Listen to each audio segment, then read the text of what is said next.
આ તીર્થક્ષેત્રનું મહાત્મય સુતવાચ શૃણો ધવા મુનિ પ્રાજ્ઞ શિવ ક્ષેત્ર વિમુક્તિદમ તદાગમસ્તાવક્ષેય લોક રક્ષાર્થમેવ હિ.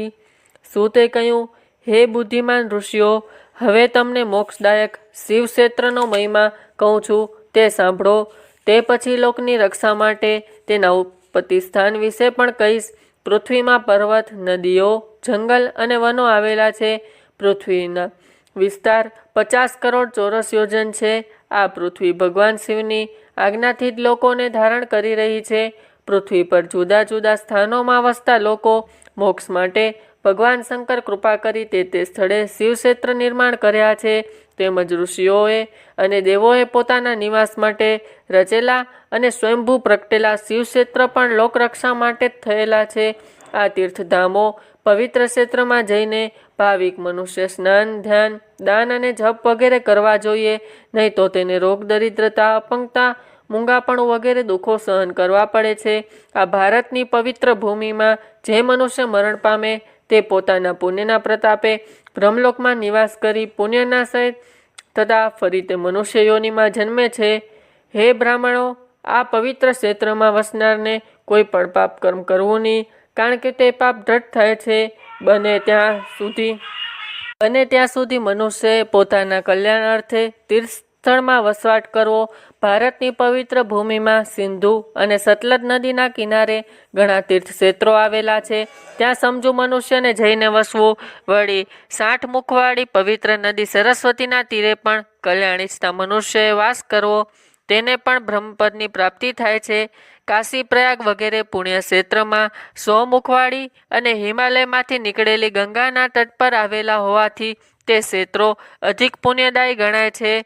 નર્મદા નદી પવિત્ર અને 24 મુખવાળી છે. એમાં સ્નાન કરવાથી તેમજ ત્યાં વસવાથી વિષ્ણુપદની પ્રાપ્તિ થાય છે.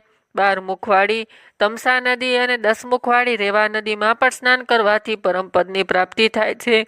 ગોદાવરી નદી મહાપવિત્ર અને 21 મુખવાળી છે. તે બ્રહ્મહત્યા અને ગૌહત્યાના પાપને નાશ કરનારી તથા રુદ્રલોકને આપનારી મનાય છે. કૃષ્ણાવેરી નદીના 18 મુખ છે.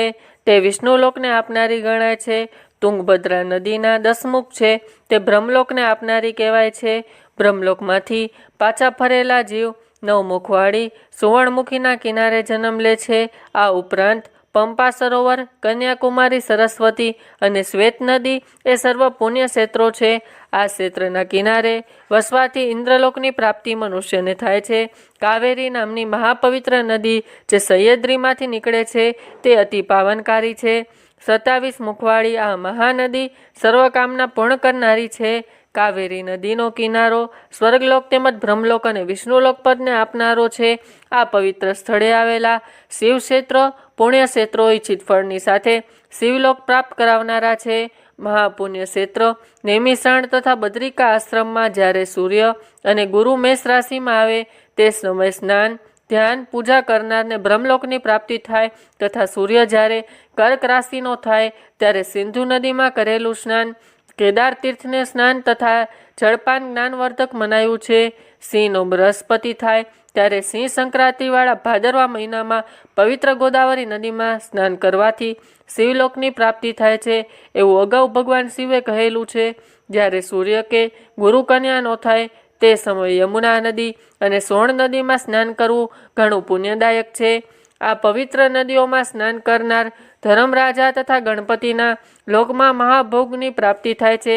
જ્યારે સૂર્ય અને ગુરુ તુલાના થાય ત્યારે કાવેરી નદીમાં સ્નાન કરવામાં આવે તો ભગવાન વિષ્ણુના વચનથી ઈચ્છિત પદાર્થ આપનારું મનાય છે. માગસર મહિનામાં જ્યારે સૂર્ય અને ગુરુ વૃશ્ચિકના થાય ત્યારે નર્મદા નદીમાં સ્નાન કરનારને વિષ્ણુલોકને પામે છે. સૂર્ય અને ગુરુ જ્યારે ધનના થાય તે સમયે સુવર્ણમુખી નદીમાં સ્નાન કરવામાં આવે તો શિવલોક મળે છે. માઘ મહિનામાં જ્યારે સૂર્ય અને ગુરુ મકર રાશિમાં આવે તે ઉત્તમ સમય મહાપાવનકારી ગંગા નદીમાં સ્નાન કરવામાં આવે તો ભાવિક શિવલોકની પ્રાપ્તિ થાય છે. અગાઉ બ્રહ્માએ આવું કહેલું છે. માઘ માસમાં કુંભનો સૂર્ય થાય ત્યારે પવિત્ર ગંગા નદીમાં શ્રાદ્ધ, પિંડદાન, તર્પણ વગેરે કર્યા હોય તો બંને વંશના પિતૃઓને કરોડો કુળનો ઉદ્ધાર થાય છે. જ્યારે સૂર્ય મીનનો થાય ત્યારે કૃષ્ણાવેરી નદીમાં સ્નાન ધ્યાન કરવામાં ઇન્દ્રપદની પ્રાપ્તિ થાય. સણા ભાવિક માણસોએ કાવેરી અને ગંગાના આશ્ચર્ય કરી વસવાટ કરવો, તેથી કરેલા પાપોનો તત્કાળ ક્ષય થાય છે. વળી રુદ્રલોકને આપનાર અનેક ક્ષેત્ર છે. 32 તામ્રવાળી નદી અને વેગવતી નદી બ્રહ્મલોક રૂપ ફળ આપે છે. આ પવિત્ર નદીઓમાં તીરે સ્વર્ગ આપનાર ઘણા પુણ્યક્ષેત્ર આવેલા છે. સમજુ માણસો ત્યાં વસીને યોગ્ય ફળ પ્રાપ્ત કરી શકે છે. સણા બુદ્ધિમાન અને દયાળુ મનુષ્યએ સદાચાર પાડી આ બધામાંથી પોતાના અનુકૂળ ક્ષેત્રમાં વાસ કરવો. જો અહીં રહીને શુદ્ધ વર્તન રાખવામાં આવે તો તેને ફળ પ્રાપ્તિ થતી નથી, અને ત્યાં સાધારણ પાપ કર્યું હોય તો ઘણું મોટું પાપ બની જાય છે. જે ભાવિક આવા પુણ્ય ક્ષેત્રમાં માત્ર વસવાનો સંકલ્પ કરે છે તેને પણ તેના કરેલા પાપો ક્ષય થાય છે. હે બ્રાહ્મણો, મનુષ્ય પુણ્ય ક્ષેત્રમાં કરેલું પુણ્ય પ્રાપ્તિ કાયિક, વાચિક તથા માનસિક પાપોને નાશ કરે છે. વ્રજલેપ જેવું ગણાતું માનસિક પાપ અનેક કલ્પોથી ચાલ્યું આવ્યું છે અને તેનો નાશ માત્ર ધ્યાનથી થાય છે. બીજા કોઈ પ્રકારે એ પાપોનો ક્ષય થતો નથી. વાચિક એટલે વાણીનું પાપ ઘણા જપ કરવાથી, કાયિક એટલે શરીરનું પાપ કાયાનું શોષણ કરવાથી અને માનસિક પાપનું દાન કરવાથી ક્ષય થાય છે. પાપ અને પુણ્યના 3 ભાગ હોય છે: બીજરૂપ અંશ, વૃદ્ધિ પામતો અંશ અને ભોગ અંશ. આમાં જ્ઞાનથી પાપનો બીજરૂપ અંશ નાશ પામે છે, તેવી જ રીતે વૃદ્ધિરૂપ અંશ પણ જ્ઞાનથી નષ્ટ થાય છે. આ પાપનો ભોગ અંશ કરોડો પુણ્ય કરવાથી પણ નાશ પામતો નથી. બીજરૂપે અંશ જો નષ્ટ થાય તો બાકીના પાપો તેને ભોગવવાથી નાશ પામે છે. પાપનો ભોગ ભોગવવાના કાળે દેવપૂજન, બ્રાહ્મણોને દાન તેમજ વધારે તપ કરવાથી પાપ કરનાર મનુષ્યને તેનો ભોગ સહન કરી શકે છે. માટે સુખીજતા મનુષ્યએ સાધારણ પણ પાપકમ કર્યા વિના તે ક્ષેત્રમાં નિવાસ કરવો.